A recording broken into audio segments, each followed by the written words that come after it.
Welcome to westernslope.now.com. Meteorologist Russ Pappas here. A couple things you're seeing on this America's Mattress Tower Cam. A couple clouds in the high country. Little bit of smoke and haze. Smoke and haze courtesy of wildfires within the area.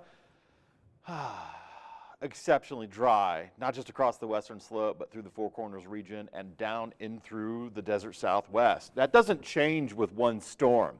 Those clouds in the high country, those represent storms on the increase.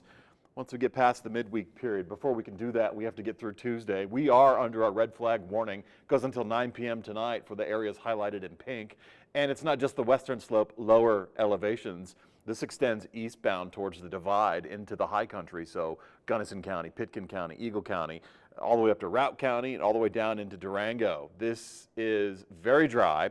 And we haven't even hit our peak wind gusts for the day. We're expected to get that closer towards sunset tonight. So wind speeds peaking right around 8:30 to through 9:30. Some storms lingering beyond that, but those storms are very isolated today, and they're isolated in the high country. So far, upper 90s for Grand Junction, Rifle, and Moab, mid 90s at Montrose. We're supposed to be the average about 92 for Grand Junction, average about 88 for Montrose. So we're still running things hotter than the average today, though once we get into the midweek period, we will lower the temperatures just a little bit. Wednesday morning under partly cloudy skies, we'll see temperatures near 60 for a few, mid 60s for others. Mild start to the day when you consider we average 59 at Grand Junction and 54 at Moab, or I should say Montrose.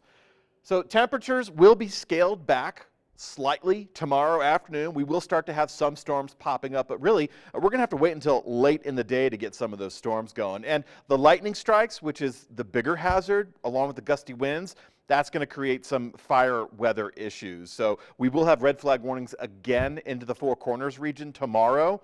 Let's take a look at our in-house computer model. This is what it looks like Wednesday afternoon. This particular model, it's a high-resolution rapid refresh. It updates every hour. This is what we like to use more often than not in-house. Shows storms right into the high country tomorrow afternoon.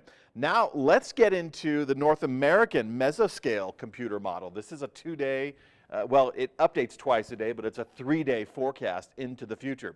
So after Wednesday, and particularly Thursday, and right into the upcoming weekend, we're expecting less hot temperatures and more stormy afternoons. So let's cycle through this NAM forecast. Tuesday, we disregard. Wednesday afternoon, 6 p.m., that's our first stopping point. Not a whole lot going on. We have added cloud coverage, probably a little breezy. Storms on this model, primarily in the high country and outside of our area.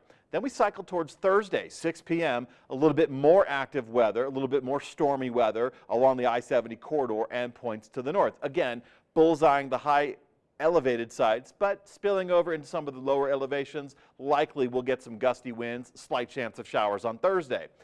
This will cycle through day period 3, Friday night, still getting into the weekend with more storms. Now this next model, this goes 5 days into the future and it advances 4 times a day. Now this is the GFS. This is our global forecast system. These are both American produced.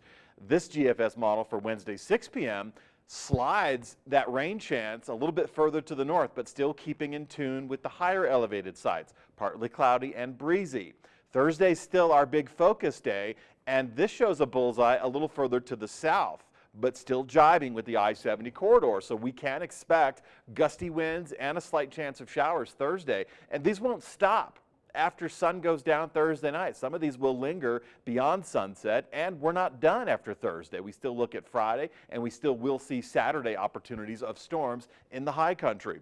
But as it stands right now, we're looking at Thursday as our best chance. And notice the temperatures. The temperatures drop in relation to the storm activity. Added cloud coverage, rain-cooled areas, not a lot of heat available to hit the surface of the earth. So we're certainly not going to be breaking records, and we will drop our temperatures to the average and slightly below. So a bit of a reprieve from the hot temperatures. Storm activity should continue through the weekend, not necessarily ready to go with that high pressure system, as you can see right there, clearing us out. If it does clear us out, we'll have hotter temperatures. But because the temperatures are scaled back a little bit, I'm going to wait for the models to catch up with the temperatures and see a little bit more cloud coverage for the weekend with my forecast and slightly increased chance of showers. It's not until next week that we turn the heat up and we actually should fall under that ridge of high pressure, which will heat, clear, and continue with our drier conditions.